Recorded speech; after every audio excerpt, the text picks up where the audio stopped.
In this video, you will learn how to add a rating scale question to your survey. First, click on the survey element icon, then on question and rating scale. Now you can type in your question. In this instance, we will go for overall, how would you rate PayDrive's products and services? Once you have typed in your question, you can go on to decide how many steps you want on your scale.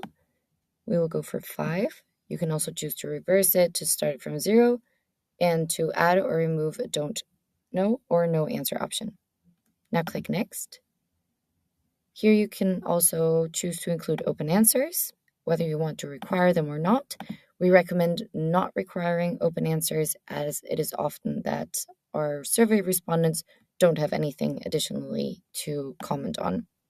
Here you can also choose the layout. We will go for icons and stars. Now click add. Now you have learned how to add a rating scale question to your survey.